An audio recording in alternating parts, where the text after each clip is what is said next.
el día de hoy tenemos que llevar cerebro y áreas corticales. Y entonces tenemos acá el cerebro y tenemos que dar algunas nociones generales. Y entonces decimos fundamentalmente cuando hablamos de cerebro, así lo vemos, decimos que el cerebro es la parte anterior y superior del telencéfalo. Se encuentra en la parte anterior y superior del telencéfalo. Este cerebro, obviamente, está situado en la cavidad craneal, no cabe la menor duda, ¿verdad? Con términos generales. Obviamente, relacionado hacia arriba con la bóveda craneana y hacia abajo con el piso de la cavidad craneal. Este cerebro tiene, pues, una forma ovoidea, como lo están viendo. Es convexa en sentido longitudinal y convexa en sentido transversal, ¿verdad? Mide aproximadamente en su eje longitudinal 17 centímetros en este sentido. Y en su eje transversal mide 14 centímetros. Y tiene un espesor de 13 centímetros y pesa término medio 1200 gramos. Eso serían más o menos sus medidas del cerebro en término medio. Repito, tiene un eje longitudinal de 17 centímetros, un eje transversal de 14 centímetros y un espesor de 13 centímetros y pesa 1200 gramos aproximadamente. Su forma, hemos dicho, es totalmente ovoidea. Y en su situación, hemos dicho, está en la cavidad craneal, definitivamente, ¿no ven? Ahora, en este cerebro, en general, nosotros describimos una cara superior, como están viendo acá. Esta es la cara superior de esta masa ovoidea. Ahora vamos a hacer una cara superior de manera esquemática para que comprenda mejor, ¿verdad? Poniendo estos detalles anatómicos. ¿Qué observamos nosotros en esta cara superior? Observamos en primer lugar esta cisura interhemisférica, es decir, el punto de separación entre los dos hemisferios cerebrales. Entonces aquí viene el cerebro, está constituido por dos hemisferios cerebrales. Hemisferios quiere decir mitades, por dos mitades cerebrales, una derecha y otra izquierda. Y ese punto de separación del cerebro en dos hemisferios se llama cisura interhemisférica, cisura interhemisférica. Dentro de esta cisura interhemisférica suele verse al cuerpo calloso. Si nosotros separamos un poquito esta cisura, vamos a ver al cuerpo calloso ahí adentro. Y el cuerpo calloso es una masa de sustancia blanca que une prácticamente los dos hemisferios cerebrales. Por el cuerpo calloso pasan 2200 fibras. Imagínense cómo está comunicado cada hemisferio cerebral. También encontramos o observamos al lóbulo frontal, obviamente que está dado por delante. Tiene ahí una cisura, la cisura de Rolando, que es una cisura más o menos un poquito oblicua que va desde la cisura interhemisférica hacia abajo, que después vamos a verla. Luego también encontramos al lóbulo parietal, pues esto corresponde al lóbulo parietal, y obviamente al lóbulo occipital. No encontramos más detalles anatómicos en esta cara superior. Si lo hacemos de una manera esquemática, estaríamos viendo así. Y entonces decimos, esta cara superior presenta en primer término la cisura interhemisférica. Segundo, el cuerpo calloso, que ahí está, que se va viendo un poquito a través de la cisura. Por delante, el lóbulo frontal, por detrás el lóbulo occipital, al medio el lóbulo parietal, y aquí existe esta cisura de Rolando, esta cisura que está bajando desde el borde superior del hemisferio cerebral hacia el borde externo de este hemisferio cerebral. Estos son los únicos detalles anatómicos que podemos encontrar en la cara superior del cerebro. Ahora bien, vamos a ver ahora su cara inferior. Ahí vemos la cara inferior. En esta cara inferior del cerebro vemos prácticamente dos porciones. Una que se encuentra en la parte anterior así, y otra que está en la parte posterior. Están separados por la cisura de Silvio. Ahí nace la cisura de Silvio.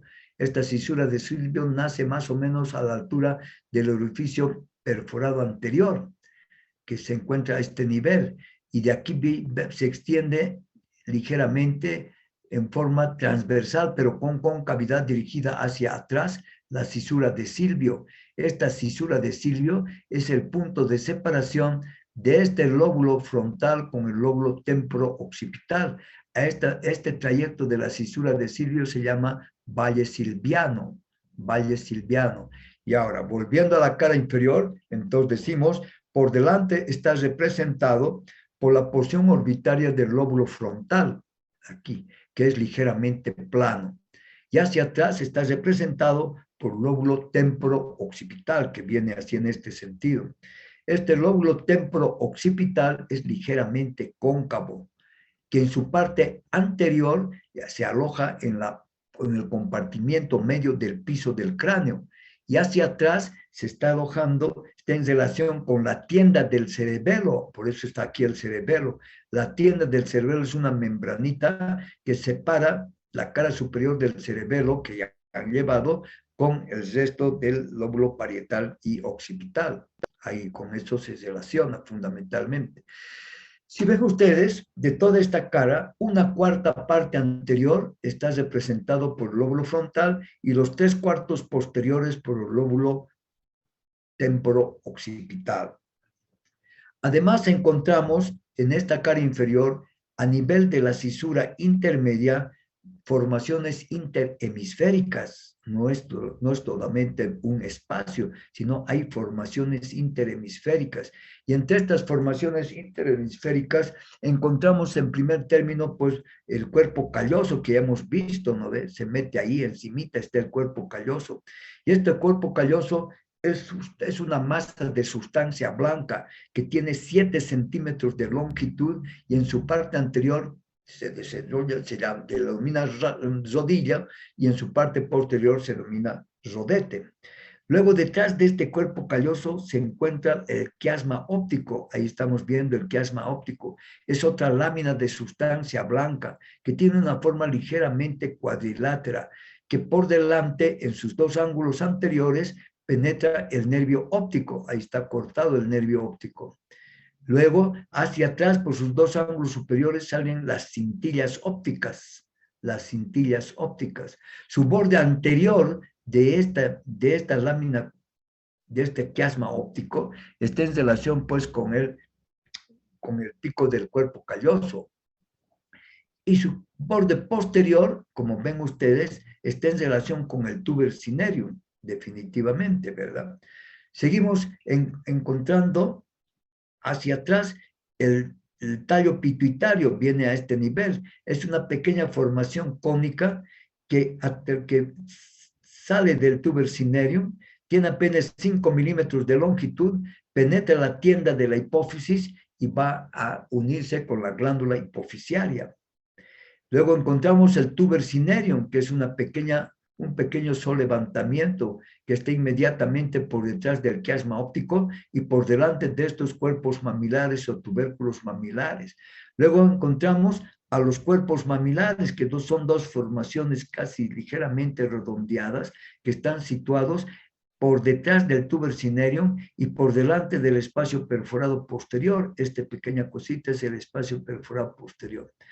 En conjunto, todos estos elementos que acabo de mencionar, el tuber cinereum, el tallo pituitario, los cuerpos mamilares, están localizados en el zombo optopeduncular que ya hemos llevado en diencéfalo. Si se acuerdan de la clase de diencéfalo, en su cara inferior se encuentra el zombo optopeduncular y en ese zombo optopeduncular estaban ya situados el tallo pituitario, el tuber cinereum y los cuerpos mamilares. Y luego el espacio perforado posterior, que es acribillado de orificios para dar paso a vasos. Y un poco hacia adelante, a la derecha, encontramos los espacios perforados anteriores, como están viendo acá. Estos espacios perforados anteriores están inmediatamente en la parte lateral del quiasma óptico, que también están acribillados de orificios vasculares. Entonces, fíjense, hemos hecho un pequeño detalle y mencionamiento, si el término cabe, de las estructuras interhemisféricas. Quiere decir, entre los dos hemisferios cerebrales se encuentran estas formaciones. Se encuentra el cuerpo calloso, se encuentra la lámina del quiasma óptico, se encuentra el tuber cinereum, el tallo pituitario, los cuerpos mamilares, ¿verdad? Pero luego existe un gran espacio que es la hendidura de Bichat, la hendidura de Bichat. Esta hendidura de Bichat es una cisura profunda, que tiene una porción media y dos porciones laterales. Esta parte media, que tiene una concavidad dirigida hacia adelante, está prácticamente relacionado hacia arriba con las rodillas del cuerpo calloso, y hacia abajo está en relación con la glándula pineal, los tubérculos cuadrigéminos anteriores y la oliva del tálamo, la oliva talámica. Y a los lados, esta hendidura de Bichat está prácticamente formado por dos brazos de concavidad interna, así, ambos lados. Y esta se encuentra relacionado por la parte interna con los pedúnculos cerebrales, las cintillas ópticas.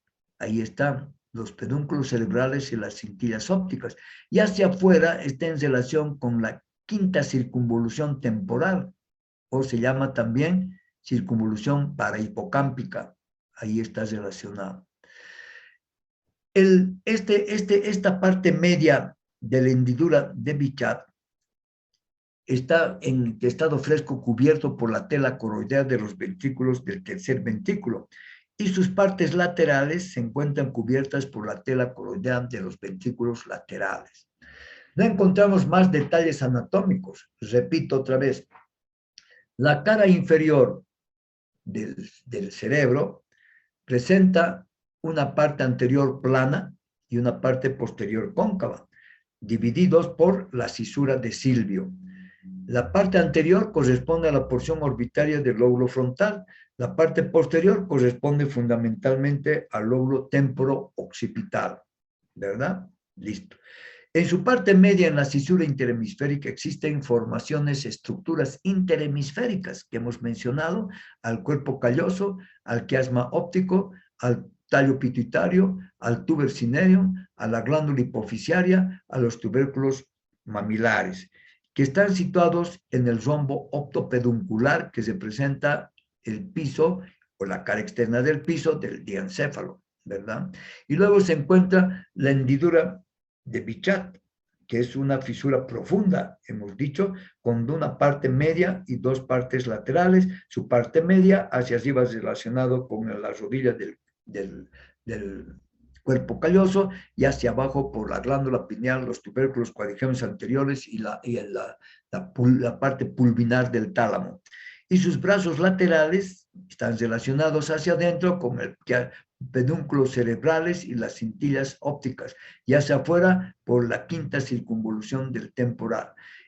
Esta parte media de la hendidura de Bichat está cubierta en estado fresco por la tela coroidea de los ventrículos laterales, y sus brazos están cubiertos por la tela coroidea del tercer ventrículo. Listo. No tenemos nada más en esta cara inferior. Los mencionamos. Ahí tenemos a la cisura interhemisférica, ahí tenemos al nervio olfatorio, ahí tenemos al nervio óptico, tenemos al quiasma óptico, tenemos al tuber cinereum, tenemos a los cuerpos mamilares o tubérculos mamilares, definitivamente. Luego tenemos la cisura de Silvio, luego encontramos a la hendidura cerebral de Bichat, que hemos mencionado, a esta cisura profunda, hendidura cerebral de Bichat. Y ahora pasamos a considerar los hemisferios cerebrales. Ahí están, ¿verdad? ¿Qué quiere decir esto? Que el cerebro está constituido por dos mitades, derecha e izquierda. A estas mitades las llamamos hemisferios cerebrales. ¿no ven? Derecho e izquierdo. Estos hemisferios cerebrales tienen una forma prismática, triangular. En ella observamos una cara externa, como están viendo acá, la cara externa, ¿verdad? Y observamos una cara interna, como estamos viendo abajo, la cara interna. Además, presenta una cara inferior, ahí estás viendo la cara inferior, ¿no ve? Si estamos hablando de tres caras, tenemos que hablar de tres bordes. Entonces presenta un borde superior, que lo estamos viendo acá, con convexo totalmente, relacionado con la bóveda craneal. Presenta un borde externo, ahí están viendo su borde externo del hemisferio cerebral, y luego presenta un borde interno, ahí está su borde interno, ¿verdad? Lo hemos configurado. Además, tiene dos extremidades, una extremidad anterior que es el polo frontal y una extremidad posterior que es el polo occipital. Hasta aquí no hay problema, ¿verdad? Hasta ahí estamos perfectamente comprensibles. Repito, el cerebro está constituido por dos hemisferios cerebrales, quiere decir por dos mitades, derecha e izquierda. Cada mitad presenta una configuración prismática triangular, presenta una cara externa que estamos viendo, una cara interna y una cara inferior. Presenta un borde superior, presenta un borde externo y presenta un borde interno. Una extremidad anterior o polo frontal, una extremidad posterior o polo occipital. No hay dónde perderse, ¿verdad? Ese es un hemisferio cerebral. Ahora bien, pasamos a considerar las cisuras, los lóbulos, los surcos y las circunvoluciones. En primer lugar, tenemos que hablar de las cisuras y los lóbulos. En este hemisferio cerebral encontramos, en primer término, la cisura de Silvio. Ahí están viendo. Esta cisura de Silvio nace, hemos dicho, en la cara inferior, ¿verdad? En la cara inferior, un poquito por fuera del espacio perforado anterior. Nace acá. Ahí estamos. De ahí tiene un pequeño trayecto oblicuo llamado valle silviano, que tiene aproximadamente 3 centímetros de longitud. Luego llega al borde externo del hemisferio cerebral, cambia de dirección y se dirige hacia arriba y hacia atrás en toda su longitud y mide aproximadamente de 8 a 9 centímetros, de 8 a 9 centímetros. En este trayecto emite dos prolongaciones, una prolongación vertical que estoy mencionando y una prolongación horizontal, definitivamente. Esa es la cisura de Silvio. ¿Ven ustedes? Esta cisura de Silvio resulta ser casi el borde inferior del lóbulo frontal y el lóbulo parietal. ¿Se dan cuenta?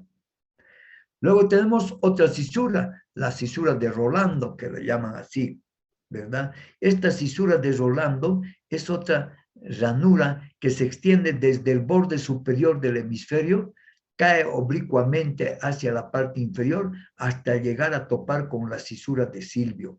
En este trayecto, esta cisura de Rolando presenta ondulaciones. En su primer término, una convexidad anterior, luego una convexidad posterior, luego otra convexidad anterior, o sea, no había sido una línea recta, había sido una línea ondulada, que presenta convexidades anteriores y posteriores, cisura de Rolando. Luego, finalmente, tenemos la cisura perpendicular externa. Ahí está, la cisura perpendicular externa, que prácticamente está dividiendo al lóbulo occipital y no se ve claramente esta cisura perpendicular externa. Simplemente en el borde superior se ve una especie de ranurita o incisura y después se hace una línea imaginaria que va a ir cortando hasta llegar al lóbulo temporal y conformar el lóbulo occipital. Entonces tenemos tres cisuras importantes en la cara externa: la cisura de Silvio, la cisura de Rolando y la cisura perpendicular externa. No tenemos más cisuras en la cara externa del hemisferio. Estas cisuras nos han conformado lóbulos.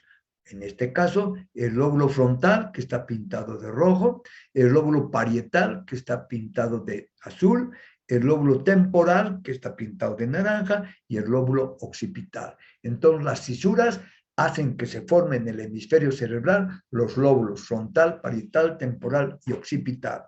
Ahora, si vemos la cara interna, en la cara interna del hemisferio, observamos claramente, uno, la cisura callosa marginal, otra cisura que está aquí, ¿verdad? Esta cisura callosa marginal, como ven ustedes, arranca prácticamente desde el rodete, a la altura del rodete del cuerpo calloso, se dirige hacia arriba y va con, más o menos siguiendo paralelamente al cuerpo, al trayecto del cuerpo calloso, así en este sentido.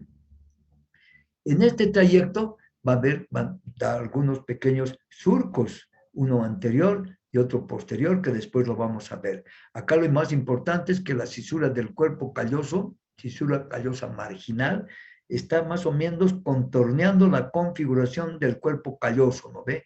Arrancando desde la rodilla del cuerpo calloso a esa altura, sigue totalmente siguiendo su trayecto como ser paralelo hasta llegar a su rodete. Es la cisura callosa marginal. Luego tenemos la cisura perpendicular interna. Hay otra cisura, aquí había la cisura perpendicular externa, vista por su cara externa. Visto por su cara interna es la cisura perpendicular interna, que arranca fundamentalmente desde el borde superior del hemisferio, siguiendo su trayecto de la superficie interna hasta llegar a la cisura calcarina. Hay otra cisura calcarina acá, prácticamente relacionado en la superficie interna del lóbulo occipital. Ahora bien, estas cisuras que hemos mencionado en la cara interna del hemisferio cerebral también va a dividir, como hemos dicho, hacia arriba los lóbulos frontales, parietales, occipitales, temporales. Hacia abajo nos va a dividir en las circunvoluciones frontal interna, circunvolución del cuerpo calloso y las circunvoluciones que después vamos a mencionar. Ahora bien, ahora tenemos que pasar a hablar de los surcos y las circunvoluciones. Para hablar, ya hemos hablado de las cisuras, la cisura de Silvio, la cisura de Rolando, la cisura perpendicular externa. Esta es la superficie externa del hemisferio cerebral. Y entonces en la superficie externa del hemisferio cerebral tenemos que hablar de surcos y circunvoluciones del lóbulo frontal, por eso lo hemos pintado de un color rosa, ¿verdad? Entonces en esta superficie externa del lóbulo frontal encontramos en primer término, o mejor decimos, el lóbulo frontal está delimitado hacia arriba por el borde superior del hemisferio cerebral, ¿verdad? Hacia abajo parte de la cisura de Silvio y hacia atrás la cisura de Rolando. Así está delimitado el lóbulo frontal. En este lóbulo frontal encontramos un surco, ahí ven ustedes, el surco frontal superior. Debajo de este encontramos el surco frontal inferior. Ahí está. Surco superior, surco inferior. Estos dos surcos hacia atrás se ramifican en dos ramas, una ascendente y otra descendente, una ascendente y otra descendente.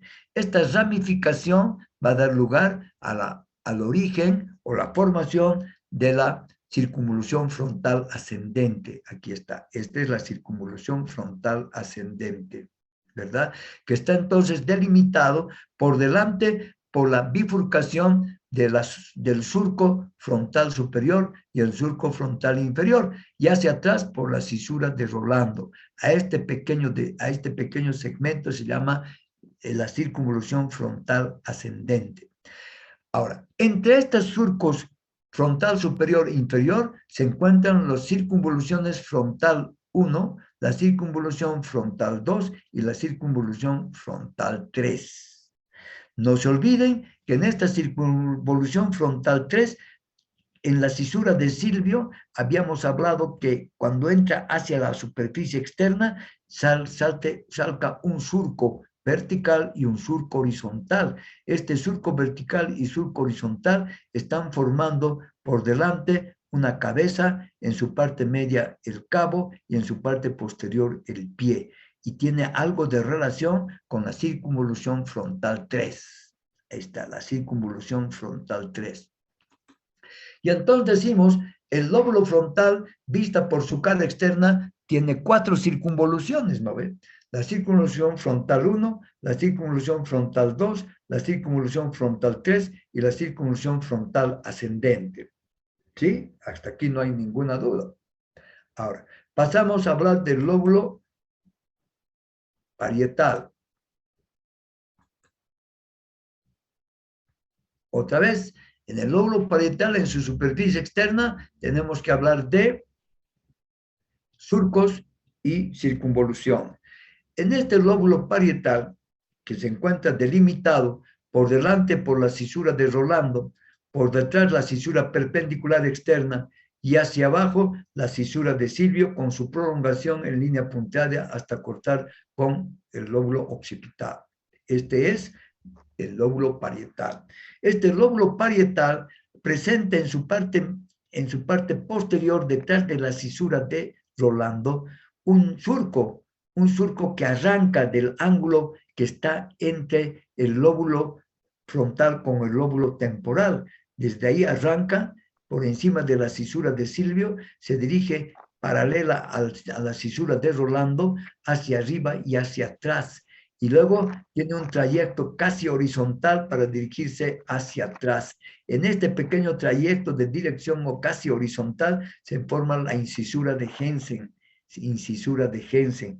Lo que está por delante se llama el locus niger, ¿no? Y lo que está por detrás es el pliegue curvo, el pliegue curvado, para que te entiendan un poquito mejor. Entonces, y esta configuración y prolongación que tiene de su primera porción la cisura, esta cisura parietal hacia arriba, va a terminar de conformar la circunvolución parietal ascendente. Esta sería la circunvolución parietal ascendente.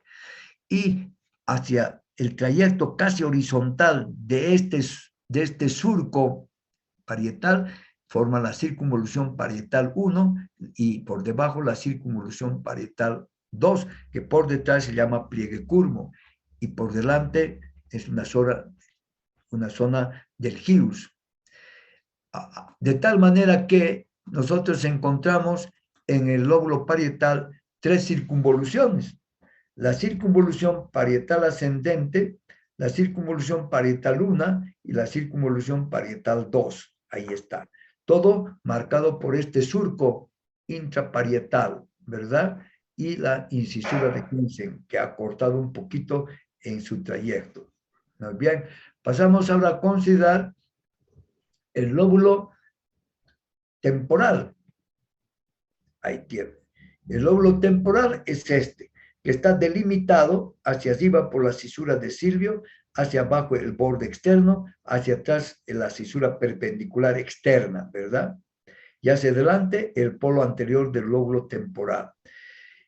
Este presenta 2 surcos. En primer lugar tenemos el surco temporal, el primer surco temporal o surco temporal superior, ahí está, que se dirige de adelante hacia atrás, un poco paralelo a la cisura de Silvio.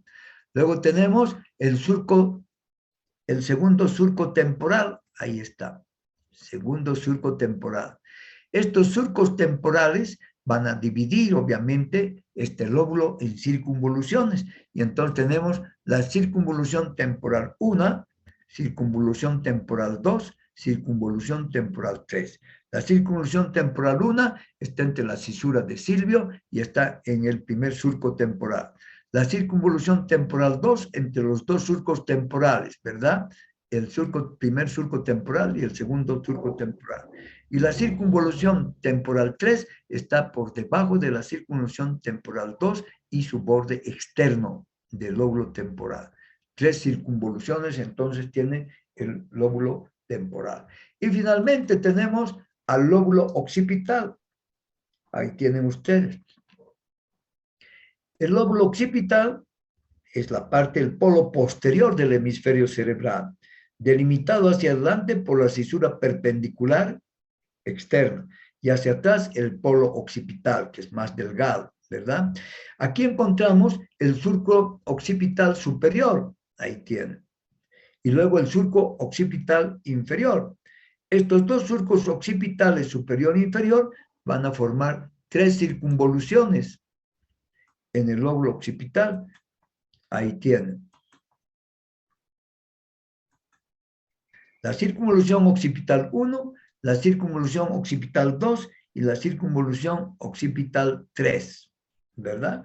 O sea que le estamos dando esquemáticamente. Todo esto se ve macroscópicamente en las piezas anatómicas. Cuando agarremos un cerebro, agarramos un hemisferio y tenemos que ubicarnos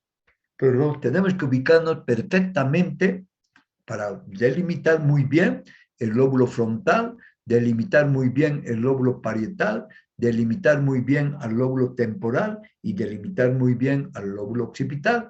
¿A través de qué? La cisura de Silvio, de la cisura de Rolando y de la cisura perpendicular externa. Una vez que lo hemos configurado perfecto, entonces vamos a ir buscando con mucha calma a estos surcos frontal superior, frontal inferior, sus dos ramificaciones arriba y abajo, para formar la circunvolución frontal 1, frontal 2, frontal 3 y la circunvolución frontal ascendente. Esto se ve en las piezas anatómicas del cerebro, en el anfiteatro. En el lóbulo parietal vamos a ver claramente su surco parietal, con una primera parte que es ascendente y otra parte casi horizontal, y la cisura de Hansen, que va a dar lugar a la formación de la circunvolución parietal ascendente, circunvolución parietal 1, circunvolución parietal 2, pliegue curvo. Luego el lóbulo temporal también lo vamos a ver con sus cisuras de Silvio y hacia abajo su borde externo, el surco temporal 1, surco temporal 2 y las circunvoluciones temporal 1, 2 y 3. Y en el lóbulo occipital, obviamente, también vamos a identificar a estos surcos occipital superior e inferior y las 3 circunvoluciones occipitales. Todo esto viendo la cara externa del hemisferio. Ahora, cuando vemos la cara interna, tenemos también surcos y circunvoluciones. Ahí tiene usted. ¿Sabe? Pero antes de pasar a la cara interna, nos estamos olvidando de que en la parte profunda de la cisura de Silvio se encuentra el lóbulo de la ínsula. Esto. Si lo abrimos así, con pinzas arriba y abajo la cisura de Silvio, vamos a ver al lóbulo de la ínsula. Este lóbulo de la ínsula tiene una forma triangular, que tiene una base en la parte superior y un vértice en la parte inferior. La base está delimitado por este espacio circunferencial. En la superficie del lóbulo de la ínsula estamos viendo varios surcos, 5 surcos, 1, 2, 3, 4 surcos, perdón. De estos 4 surcos, el más profundo es este tercer surco. Y entonces por delante de este tercer surco se encuentran 3 circunvoluciones, 1, 2 y 3, separados por estas cisuras. Y por detrás de esta cisura, de esta tercera cisura, se encuentran 2 pequeñas circunvoluciones separadas por un surco.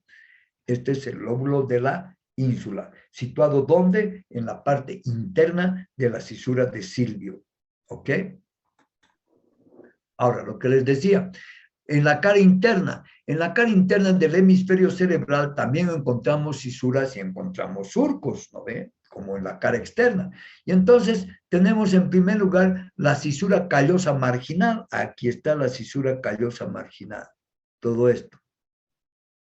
Esta cisura callosa marginal empieza a la altura del pico del cuerpo calloso. Este es el cuerpo calloso. Y este es su pico y este es su rodilla. Entonces nace a la altura del pico del cuerpo calloso. Se dirige siguiendo más o menos fielmente el trayecto del polo frontal. En ese pequeño trayecto da un surco pequeño llamado surco supraorbitario, el surco supraorbitario. Y luego continúa esta cisura del cuerpo del callosa marginal, siguiendo más o menos el trayecto del cuerpo calloso. Y llega un momento en que prácticamente casi a la altura de la cisura de Rolando, presenta una incisura. Se llama incisura porque nomás es como un piquito, una incisura llamada incisura paracentral. Y luego continuamos con la cisura callosa marginal hasta la parte posterior. Y en la parte posterior prácticamente va a dar va a ir a terminar en el borde superior del hemisferio cerebral, pero da un surco, el surco subparietal. Ahí está, el surco subparietal. Entonces, si queremos resumir, decimos que en la cara interna del hemisferio cerebral encontramos a la cisura callosa marginal. Ahí está. Esta cisura callosa marginal presenta un surco supraorbitario, presenta una incisura paracentral y presenta un surco subparietal. Ahí está, clarito, que después vamos a verlos qué hacen estos surcos. Luego tenemos la cisura perpendicular interna, ahí está, la cisura perpendicular interna, ¿no ve? Que arranca del borde superior del hemisferio y se dirige hacia atrás, perdón, hacia adelante y abajo, para unirse con esta otra cisura, la cisura calcarina. Ahí está, la cisura calcarina, que arranca también del borde superior del hemisferio cerebral, se dirige hacia atrás y hacia arriba y se va a ir a unir con la cisura perpendicular interna en forma de Y, como si fuera una Y acostada, así. Y entonces ahora claramente les tenemos la configuración, tenemos la cisura callosa marginal, perpendicular interna y la cisura calcarina, ¿verdad? Tenemos el surco supraorbitario, tenemos el surco subparietal, tenemos la incisura paracentral y tenemos la configuración exacta de lo que acabamos de decir. Ahí está. ¿Qué van a formar estas cisuras? Estas cisuras van a formar circunvoluciones. Y esta circunvolución es la primera que se forma, es la circunvolución del cuerpo calloso. Ahí está. Entonces ya es fácil decir, la circunvolución del cuerpo calloso se encuentra, uno, por encima del cuerpo calloso y por debajo de la cisura callosa marginal. Circunvolución del cuerpo calloso. No hay dónde perderse, ¿verdad? Luego tenemos la circunvolución frontal interna. Ahí está, la circunvolución frontal interna.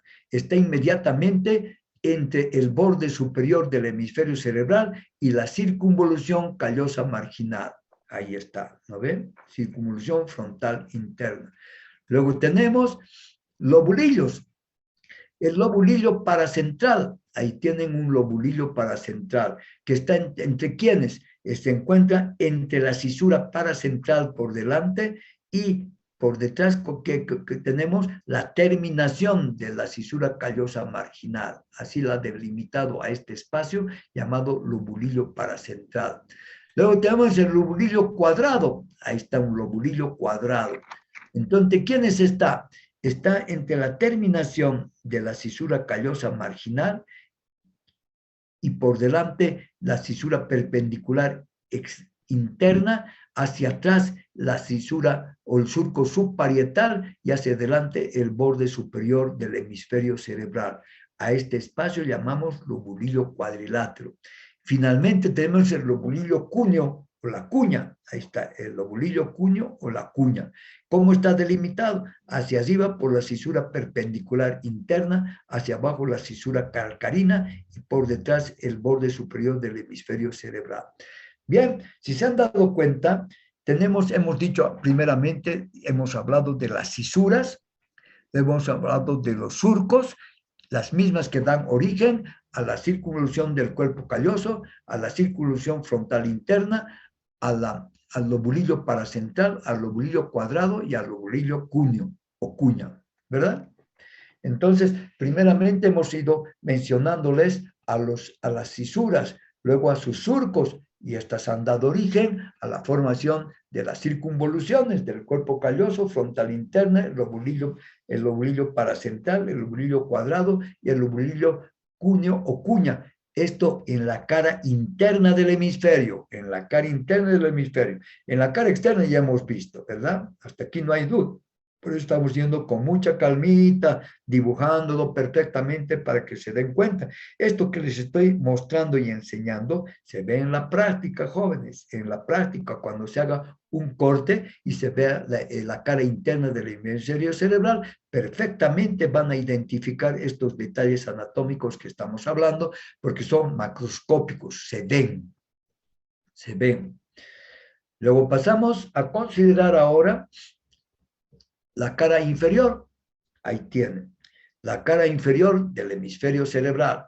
Esta cara inferior, hemos dicho, está dividido en dos partes.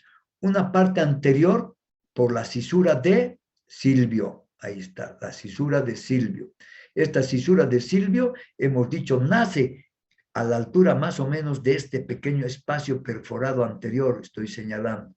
De ahí se dirige hacia adelante, hace un trayecto curvo de concavidad posterior y sale por el borde externo del hemisferio a la cara externa y sigue su trayecto como cisura de Silvio.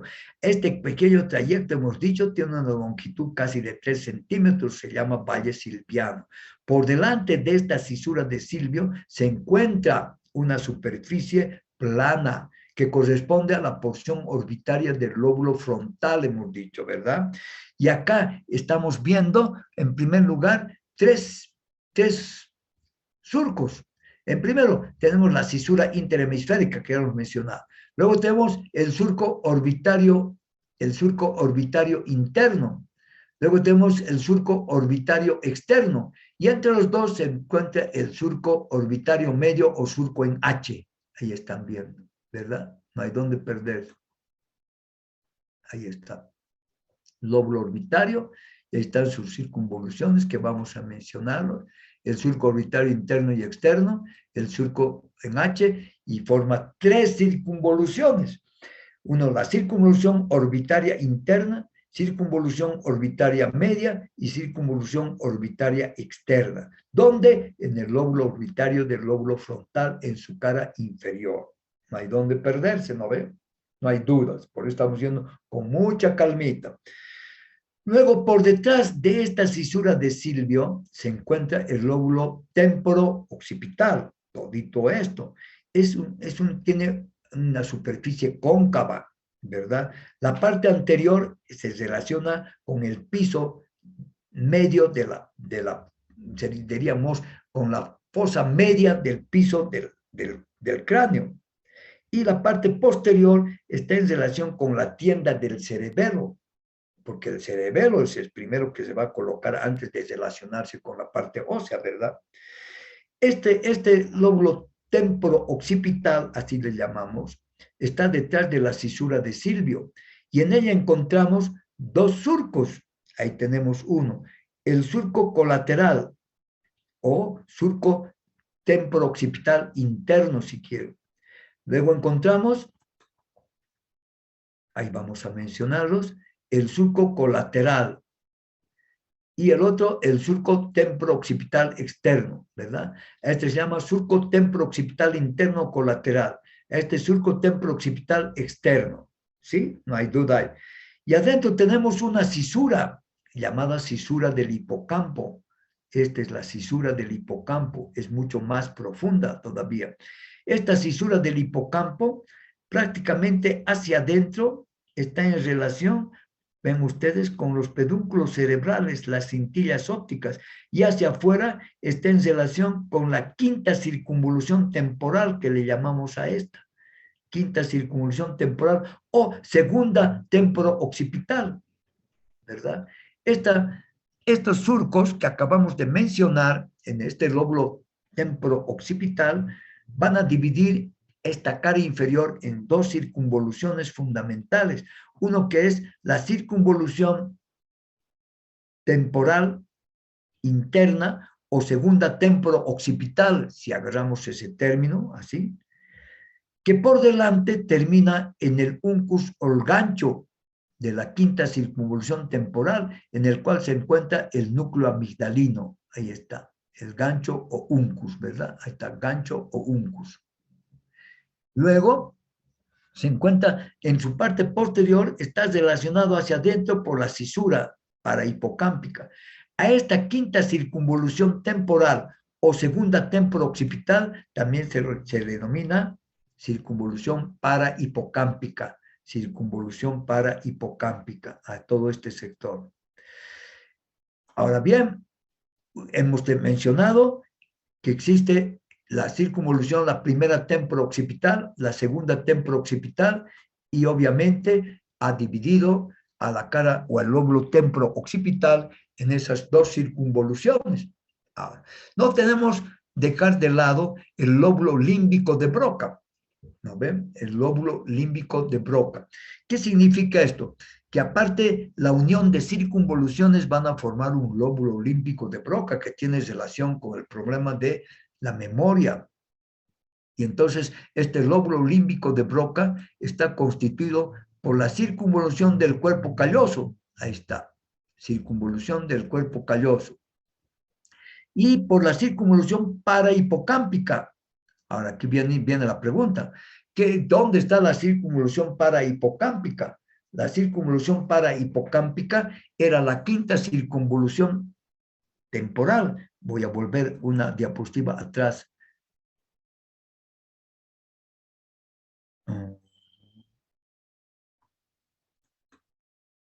Ahí está. Para que se oriente.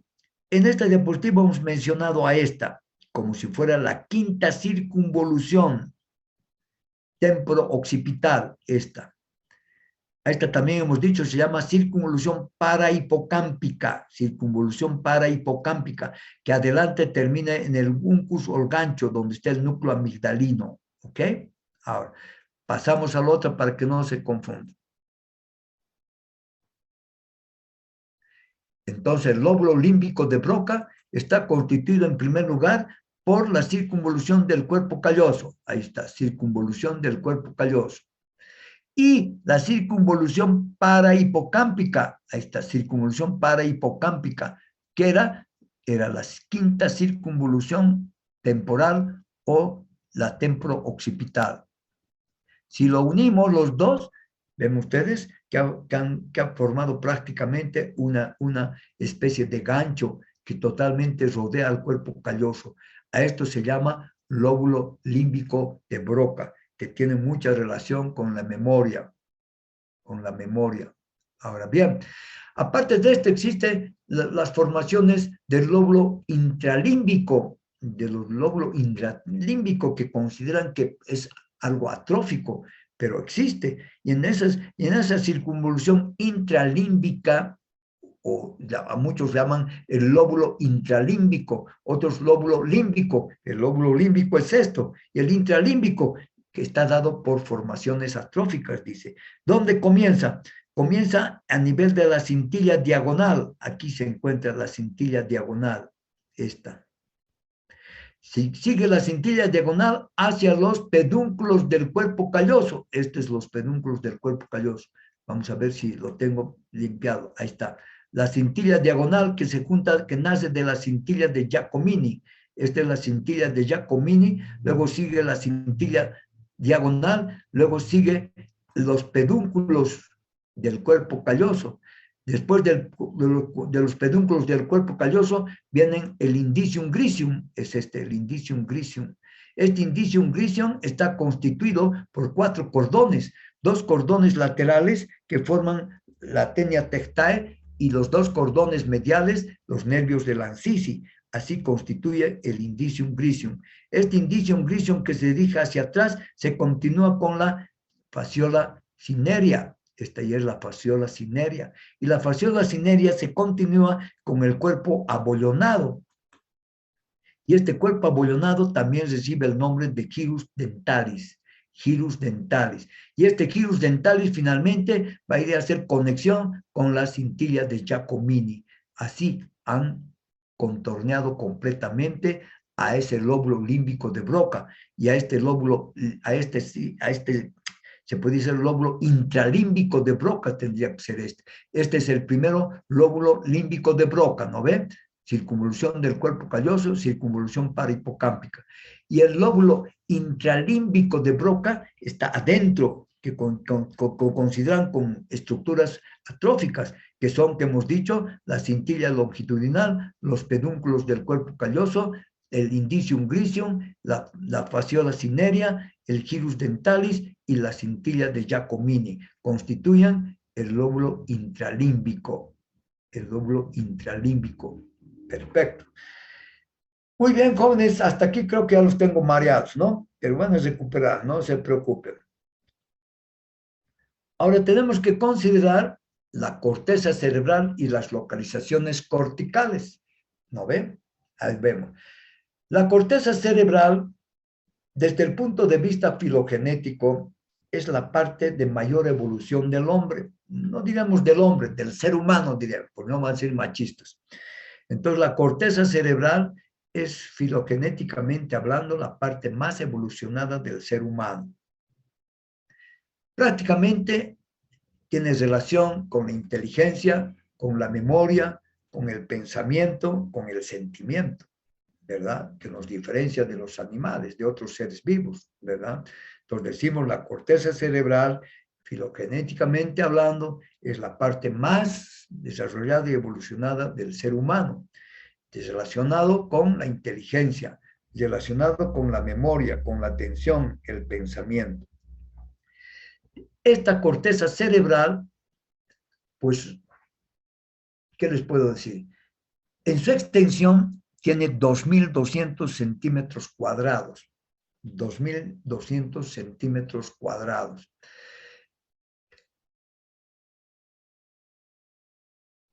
Extendiéndose más, casi 2/3 partes de estos 2.200 centímetros cuadrados en los surcos. Por eso hemos hablado de los surcos, ¿no ve? Hemos hablado de incisuras, de cisuras, de circunvoluciones, de lóbulos. Ahora nos vamos a entender mejor. 2/3 partes de estas 2.200 centímetros cuadrados se encuentran en los surcos y una tercera parte está en la convexidad de las circunvoluciones, o sea que prácticamente la corteza en sus neuronas o en su extensión comprende más hacia el nivel de los surcos que las convexidades, ¿no ven? Ahora bien, dicen que la corteza cerebral varía en espesor, más o menos mide 4,5 milímetros, la parte más gruesa, y se encuentra en la circunvolución frontal ascendente. En la circunvolución frontal ascendente se encuentra el mayor espesor y grosor, si quieren ustedes, de la corteza cerebral. Y la parte más delgada mide 1,5 centímetros y se encuentra en el lóbulo occipital. En el lóbulo occipital se encuentra la parte más delgada de la corteza cerebral. Esta corteza cerebral contiene 14.000 millones de neuronas. Imagínense, la corteza cerebral tiene 14.000 millones de neuronas. 14.000 millones de neuronas. Es un conglomerado de células neuronales increíble. La corteza cerebral. ¿Okay? Esta corteza cerebral, en su estructura, está constituido por 6 capas. Tenemos una primera capa, que es la capa molecular. Ahí tiene, donde se encuentran las células de Ramón y Cajal. Esta capa se caracteriza fundamentalmente por gran cantidad de sinapsis, de comunicación entre las neuronas. Capa molecular, células de Ramón y Cajal. La segunda capa está constituida por las células piramidales pequeñas, llamada capa granulosa externa. Se caracteriza más por células piramidales pequeñas.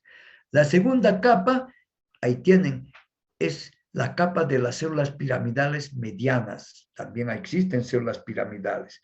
Caracterizada más esta tercera capa por células piramidales medianas. La cuarta capa, esta es la capa granulosa interna. Ahí está, la capa estrellada, de células estrelladas. En esta capa granulosa interna predominan más las células estrelladas. Y luego tenemos la quinta capa, que es la capa donde predominan las células estrelladas de Martinotti y las células piramidales de Best. Las células de Best. Entonces, por eso se caracteriza la quinta capa, por presentar a las células estrelladas de Martinotti y a las células piramidales de Best. Y finalmente tenemos la sexta capa, que está caracterizada por las células fusiformes, En conclusión, decimos que la corteza cerebral en su estructura tiene 6 capas. La primera capa molecular, la segunda capa de células piramidales pequeñas, capa granulosa externa. La tercera capa, la capa de células piramidales medianas. La cuarta capa, la capa granulosa interna de células estrelladas. La quinta capa, la la capa de células estrelladas de Martinotti, las células piramidales de Best, y la última capa de células fusiformes. Como ven ustedes, existe conexión de circuitos y de vías ascendentes y vías descendentes. O sea, hay una verdadera sinapsis de comunicación entre todas estas neuronas en cada una de las capas. Así, entendida la estructura de la corteza cerebral, tenemos que hablar de sus áreas corticales. ¿Y qué son las áreas corticales? No son más que conglomerados de neuronas con funciones afines, ¿no ve? Es como yo les dijera, vamos a hacer un equipo de básquet. El equipo de básquet está conformado por 6 titulares y posiblemente 5 suplentes. Como todos juegan básquet, le llamamos equipo de básquet, ¿verdad? Porque tienen funciones afines. Si le llamamos equipo de fulbito, diríamos está conformado por 5 titulares y 5 suplentes, llamado equipo de fulbito, porque tienen funciones afines. Entonces ya no es igual un equipo de básquet con un equipo de fulbito, tienen funciones diferentes, pero quienes conforman el equipo tienen funciones afines. Entonces, ¿qué son las áreas corticales? Conglomerado de células neuronales con funciones afines, Y en este caso tenemos al lóbulo frontal. Y en el lóbulo frontal, ¿qué tenemos? En cuanto a áreas corticales, tenemos en primer lugar el área 4. Ahí está, pintado de rojito, área 4. ¿Qué función tiene? Eminentemente motora, que de acuerdo a la configuración del montículo de Painter, lo colocamos de esta manera. Abajo está la cabeza, en la parte media está el cuerpo y las extremidades superiores, y en la parte superior las extremidades inferiores. Es el homúnculo de Painter, para que más o menos nos orientemos, que las neuronas que están conglomeradas en la parte inferior van a tener más funciones hacia la cabeza. Las neuronas que están en su parte media hacia el tronco, las extremidades superiores, y las neuronas que están hacia la parte superior con las extremidades inferiores. Más o menos es una relación que se hace en cuanto a las funciones determinadas. De todas maneras, decimos que el área 4 es función motora. Es que cuando decimos función motora, estamos hablando de todo el cuerpo humano, pero un poquito nos orientamos a que las funciones motoras a nivel de la cabeza y del cuello están en la parte inferior, a nivel del tronco está en la parte media y extremidades superiores, y a nivel de la parte superior están para las extremidades inferiores, función motora. Luego tenemos el área 4S. ¿Qué quiere decir el área 4S? Que es el área supresora motora. ¿Qué quiere decir? Que en un momento dado los relaja. La estimulación de esta área produce hipotonía, pérdida de la contracción del músculo, porque la función motora es contraer músculo, ¿no ve? Dar una fuerza motora. Pero cuando esta fuerza es muy excesiva o dañina, actúa las neuronas del área 4S, son neuronas supresoras motoras, quiere decir que le inhibe un poco la reacción motora de y entonces su estimulación produce hipotonía, relajación totalmente, ¿no ve? O sea, quiere decir que el área 4 está controlada por el área 4S, que es supresor. Luego tenemos el área 6. El área 6 es el área de coordinación motora, de neuropsicomotora, coordinación motora. ¿Qué quiere decir esto? Que durante el baile, cuando bailamos, cuando corremos, cuando escribimos, tiene que haber coordinación entre las reacciones motoras del cuerpo humano. Y entonces el área 6 es un área de coordinación motora, un área psicomotora, ¿verdad? Y cuando hablamos de psicomotora, quiere decir cómo reaccionamos cuando estamos tranquilos y relajados y cómo reaccionamos cuando estamos excitados y energúmenos, ¿verdad? Área psicomotora, área de coordinación motora. Conclusión, estas 3 áreas tienen relación motora definitivamente. El área 4, el área 4S supresora y el área 6 que es coordinador motora psicomotora. Eso se encuentra en el lóbulo temporal. Luego tenemos el área 8. ¿Qué pasa con el área 8? El área 8 está destinado, las neuronas que se encuentran ahí están destinados a la a los movimientos de los globos oculares y de los párpados. Cuando nosotros abrimos los ojos más grandes, estamos usando las neuronas del área 8. Cuando movemos los ojos de derecha a izquierda, arriba abajo, estamos usando las neuronas del área 8. Por eso decimos, el área 8 tiene relación con los movimientos oculares y de los párpados. Luego tenemos el área 44 y 45. Aquí está el área 44, 45. Esta área 44, 45 tiene relación con el lenguaje articulado, ¿no ve? Es decir, la práctica que tenemos de mover nuestros labios, mover nuestra lengua para emitir una voz. Lenguaje articulado. Paréntesis acá. El hemisferio dominante en el cerebro es aquel que es totalmente contralateral al dominio y movimiento de una extremidad superior. Me explico. Si yo soy del lado derecho, mi hemisferio dominante va a ser el lado izquierdo, ¿sí? Que quede claro. Si yo soy derecho, mi hemisferio dominante es el izquierdo. Si yo soy zurdo izquierdo, mi hemisferio dominante es el derecho. ¿Lo ven? Mi hemisferio dominante es el derecho. El 95% de la gente en el mundo tiene como hemisferio dominante al lado izquierdo. Perdón, un momentito, joven. Bueno, sí.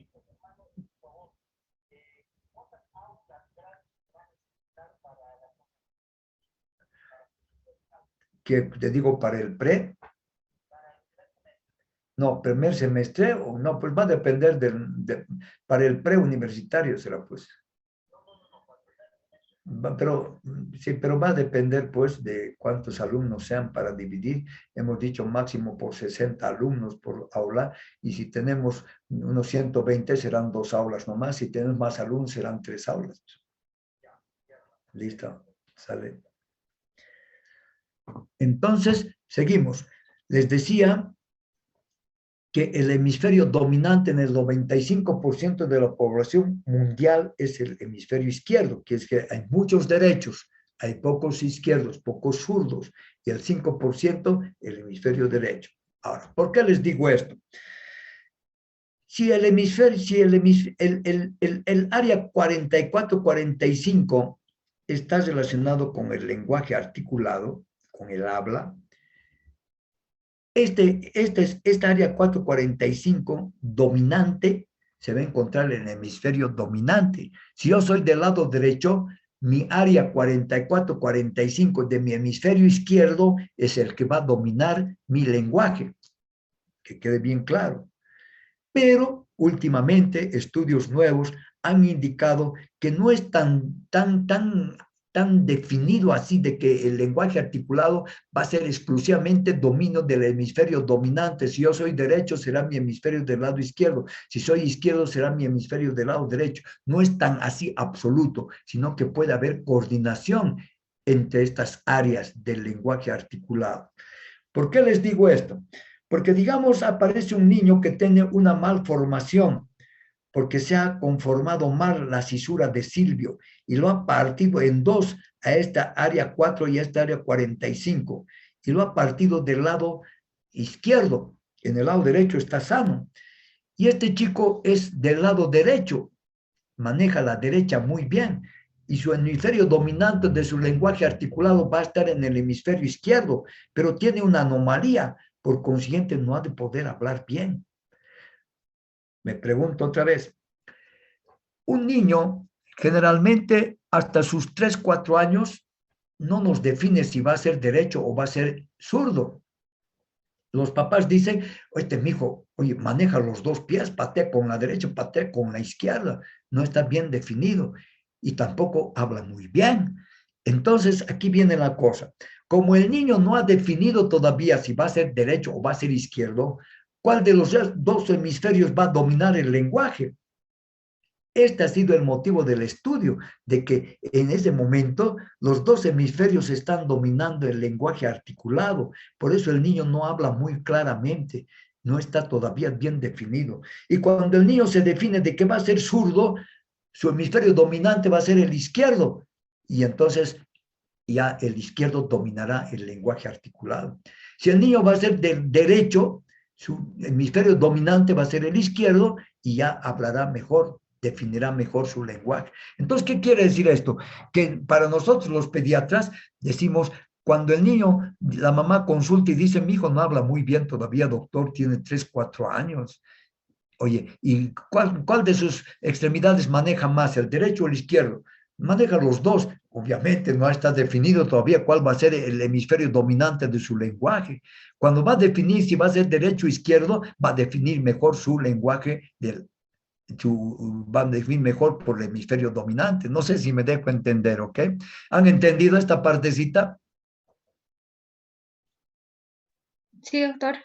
¿Sí? Ok. Entonces, fíjense muy bien, esto está bien clarito. El área 44-45 es el área del lenguaje articulado. ¿Y dónde se encuentra? En el hemisferio dominante. Y el hemisferio dominante va a ser el contralateral a la destreza y habilidad que presente la extremidad superior. Si soy derecho, mi hemisferio dominante es el izquierdo y ahí está mi área dominante del lenguaje articulado. Si soy zurdo, mi hemisferio dominante será el derecho y ahí estará el área de mi lenguaje articulado. Ok, perfecto. Seguimos avanzando, pues. Entonces ahí tenemos el área 9, 10, 11, que están relacionados con la memoria, la inteligencia, lóbulo frontal, memoria, inteligencia. Ok. No tenemos más áreas corticales en esta superficie externa del lóbulo frontal. Pasamos a otro lóbulo. En su cara inferior del lóbulo frontal, hemos dicho, se encuentran las circunvoluciones orbitarias, ¿verdad? Orbitaria interna, orbitaria media, orbitaria externa. Y aquí se encuentran dos áreas, el área 14 y el área 13, que tienen funciones vegetativas inespecíficas. Hasta ahora no se ha podido definir exactamente qué funciones definidas tienen, pero son vegetativas. No podemos decir nada más. Ahí tienen ustedes el área 14 y el área... Esta circunvolución frontal ascendente se encuentra el área del gusto. Todavía no, bueno, ahí dejamos. En el área 5-7 corresponde al tacto epicrítico discriminativo. El área 5-6 es el tacto epicrítico discriminativo, es decir, que nosotros cuando agarramos decimos qué tamaño es, qué forma tiene y qué contextura tiene lo que estamos agarrando. Tacto discriminativo. Tacto discriminativo, gracias a esta área. Si alguien agarra algo y no sabe lo que está agarrando, ni el tamaño, ni si es duro o es blando, tendrá pues, lastimado el hemisferio dominante en su área 5-7, ¿no ven? Es fácil deducir ahora. Si alguien dice, oye, no puedo decir qué tamaño es, ni qué forma tiene, ni si es duro o es blando, qué tengo. Entonces, si tú eres derecho, sí, entonces su hemisferio dominante es el izquierdo y donde está fallando es el área 5-7, ¿verdad? 5-7. Luego tenemos el área 39, es el yo físico. ¿Qué quiere decir esto? Que tú te conoces primero a ti mismo. Tú te conoces primero a ti mismo. Por eso el niño comienza a chupar, porque tiene tacto en la boca, mete su manita, se está dando cuenta que es de él, que es de él. Y cuando se mira al espejo, se desconoce un poco, pero poco a poco está determinando su yo físico, se está dando cuenta que tiene cabeza, que tiene ojos, que tiene manos, el yo físico. ¿Gracias a qué? Al área 39. El área 39 es el que define el yo físico, está claro, ¿verdad? Luego tenemos el área 43, el gusto, ahí está. El área 43 se encuentra en la parte más inferior de la circunvolución parietal ascendente, que es sensitivo, y hacia abajo está el gusto, definitivamente. Entonces, en el lóbulo parietal no hay más áreas. Tenemos el área 3, 1, 2, relacionado con la sensibilidad, no sensibilidad, sensitiva, el área 5-7 con el tacto discriminativo, el área 39 con el yo físico y el área 43 con el sentido del gusto. Pasamos a considerar qué más tenemos. En el lóbulo temporal, cuando nosotros, ahora pasamos al lóbulo temporal, definitivamente, ahí tienen. ¿Qué vemos en el lóbulo temporal? El área 41. ¿Qué significa el 41? Es el área de la audición, el área primitiva de la audición. Ahí por eso escuchamos, el área primitiva de la audición. Tono, intensidad, timbre, tono, intensidad, ABA primitiva de la audición. Pero luego tenemos el área 42 y el área 22, área 42 y 22. ¿Qué nos da esto? Nos habla de la variación de sonidos, definitivamente, variación de sonidos, las letras en el pronunciamiento, definitivamente, ¿no ve? Y también, cuando nos hablan de variación de sonidos, estamos hablando de que si es un sonido bajo, timbre, agudo, alto, entonces es un complemento. Y comprensión del lenguaje cuando hablamos. Entonces, fíjense, el área 42 y 22 es importante. Nos habla de variación de sonidos, comprensión de las palabras. Y el área de Wernicke, que está hacia atrás, engloba todito. Se llama área de Wernicke, que está agarrando más o menos el timbre, tono, intensidad. Está hablando variación de sonidos, está hablando del lenguaje, de las palabras. Entonces, el área de Wernicke coordina completamente a toda esta área de la audición. Entonces, 41, área primitiva de la audición, intensidad, timbre. El área 42, 43, variación de sonidos y el lenguaje. Es decir, las palabras, ¿no ve? Entendimiento de las palabras. Luego tenemos en su cara inferior, a ver, vamos a ver. Pero antes hablaremos del lóbulo occipital. Ahí tienen al lóbulo occipital. El lóbulo occipital tiene el área 7, relacionado con la agudeza visual. El área 7, la agudeza visual o área estriada. El área 18, área paraestriada, está en relación con la fijación, fusión de la imagen. Tenemos dos ojos, no podemos ver dos personas, vemos una sola persona. ¿Gracias a qué? Al área 18 que hace fusión, fijación de la mirada en uno solo. Luego tenemos el área periestriada, el área 19. Esta área periestriada, ¿qué nos está avisando? Está hablando de color, de la forma y de la noción de la distancia. ¿No ve? Cuando caminamos dice, guay, cuidas a qué distancia estás, no puedes chocar con alguien, te da una noción de la distancia. Y además, esta área nos hace percibir mejor la forma de las cosas, ¿verdad?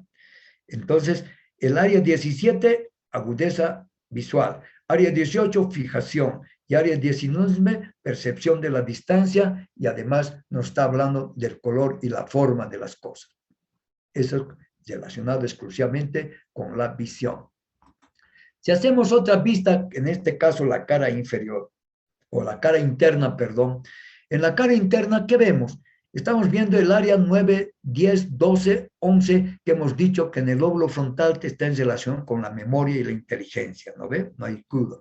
Luego aquí hemos hablado del 3, 1, 2, sensitivo. El 4, motor. El 6, premotor. Y el área motora suplementaria. Perfecto. Que tienen cierto reflejo en la cara interna. En la cara interna también vemos al lóbulo occipital, ahí está el área 17, que es el área estriada, el área 18 es la paraestriada y el área 19 la periestriada, todos relacionados con la visión.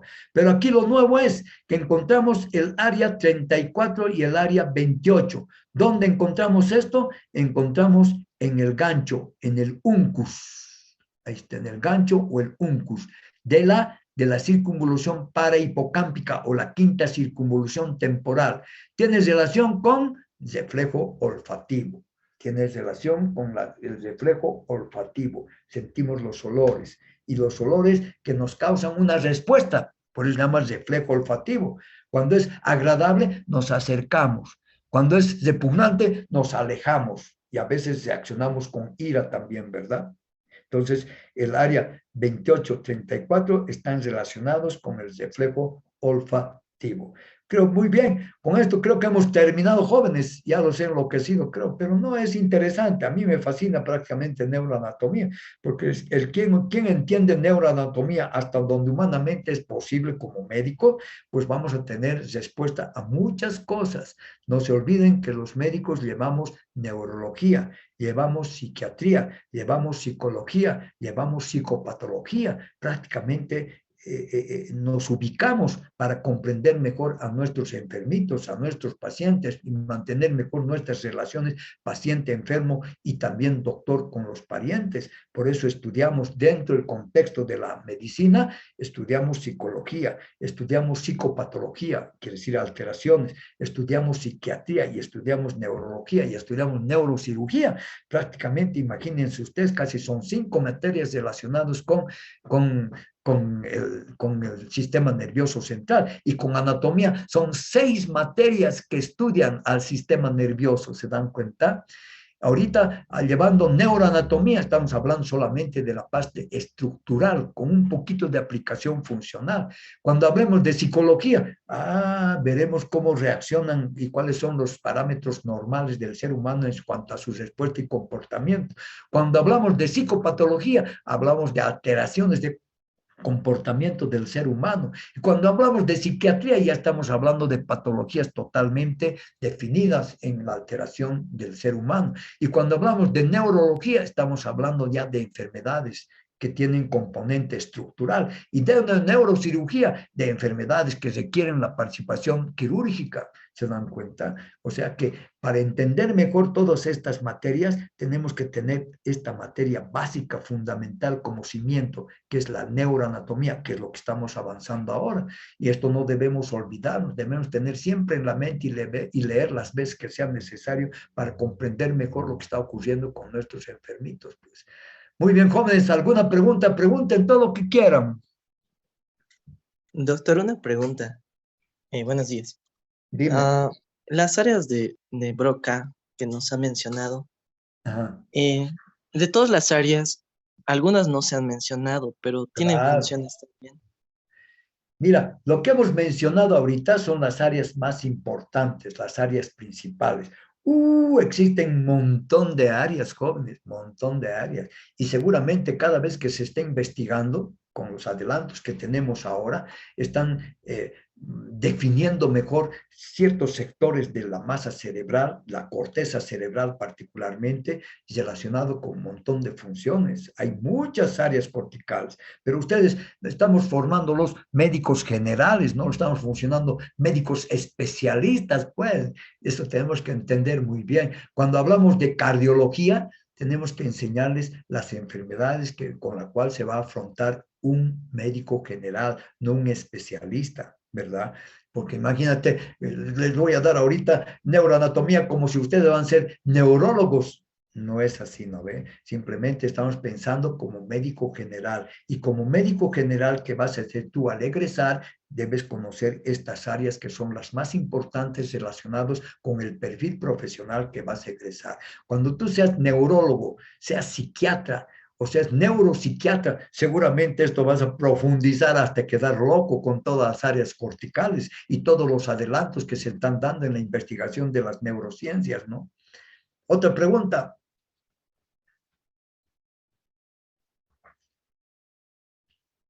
¿Otra pregunta? ¿Ya no hay preguntas?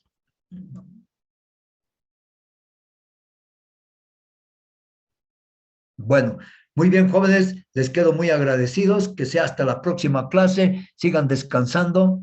Hasta el próximo jueves. Gracias, doctor. Hasta luego. Hasta luego. Gracias, doctor. Hasta luego, jóvenes.